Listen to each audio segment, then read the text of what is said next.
Telangana CM Revanth Reddy America పర్యటనకు కేంద్ర ప్రభుత్వం అనుమతి నిరాకరించడం రాజకీయ వర్గాల్లో తీవ్ర సంచలనం సృష్టించింది. రేవంత్ రాజకీయంగా బీజేపీతో ఢీ అంటే ఢీ అంటున్న అభివృద్ది ప్రాజెక్టుల విషయంలో బేషజాలకు పోకుండా కేంద్రంతో కలిసి నడిచేందుకే మొగ్గు చూపుతున్నారు. ఇక పర్యటన ప్రోగ్రాం ముఖ్యమంత్రి స్థాయికి తగినట్లు లేనందునే పొలిటికల్ క్లియరెన్స్ ఇవ్వలేదు అని విదేశాంగ శాఖ పైకి చెబుతున్నా ఇంత కఠిన నిర్ణయానికి తీసుకోవడానికి కారణం వేరే ఉందని కేంద్ర ప్రభుత్వ వర్గాలు అంటున్నాయి.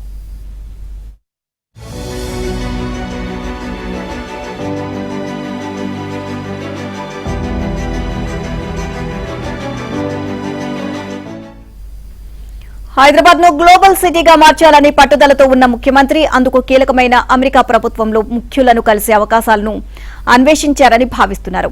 ఇటీవల హైదరాబాద్ లో ట్రంప్ అవెన్యూ అని అమెరికా కాన్సులేట్ రోడ్డుకు పేరు పెట్టిన నేపథ్యంలో అమెరికా అధ్యక్షుడు ట్రూత్ సోషల్ మీడియా ద్వారా కృతజ్ఞతలు తెలియజేశారు. ఈ సానుకూల వాతావరణంలో అమెరికా అధ్యక్షుడు ట్రంప్ తో కానీ కనీసం ఉపాధ్యక్షుడు జేడీ వాన్సన్ తో కానీ రేవంత్ రెడ్డి సమావేశానికి అమెరికాలో కొన్ని వర్గాల ద్వారా ప్రయత్నాలు జరిగినట్లు భారత నిఘా వర్గాలకు సంకేతాలు అందాయని, అలాంటి ప్రయత్నాలు జరుగుతున్నట్లు రేవంత్ షెడ్యూల్ ప్రతిపాదనలు లేకపోవడం వల్ల కేంద్రం ఆయన పర్యటనకు అనుమతి ఇవ్వలేదని కేంద్ర ప్రభుత్వ వర్గాలు తెలియజేశాయి. పెట్టుబడులు ఒప్పందాల కోసం అమెరికా పర్యటనకు వెళ్తున్న రాష్ట్ర అధికారిక బృందానికి ఎలాంటి కోరీ లేకుండా అనుమతి ఇచ్చిన విదేశాంగ శాఖ అందులో భాగమైన ఒక్క రేవంత్ కు మాత్రమే అనుమతి నిరాకరించింది.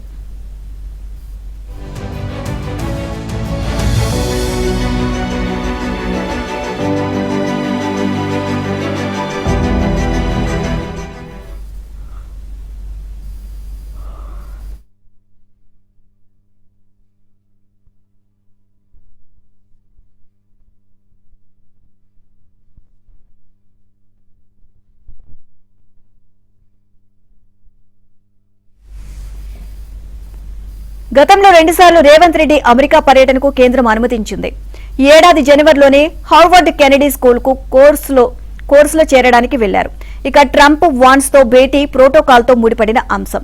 ఒక రాష్ట్ర ముఖ్యమంత్రి విదేశీ పర్యటన సందర్భంగా భేటీ అయ్యే నేతల హోదా కూడా పొలిటికల్ క్లియరెన్స్ లో కీలకమే అని కేంద్ర ప్రభుత్వ వర్గాలు వివరించాయి. సీఎం రేవంత్ అమెరికాలో ఎవరితో భేటీ అవుతారు, ఆయన పర్యటన ఏర్పాట్లను ఎవరు పర్యవేక్షిస్తున్నారు వంటి వివరాలను తెలంగాణ ప్రభుత్వం ఇవ్వలేదు. ఒక రాష్ట్ర ముఖ్యమంత్రి విదేశాలకు వెళ్తుంటే ఆయన్ను ఆహ్వానించిన సంస్థల నేపథ్యం కూడా పరిగణలోకి తీసుకోవాల్సి ఉంటుంది అని వ్యాఖ్యానించాయి.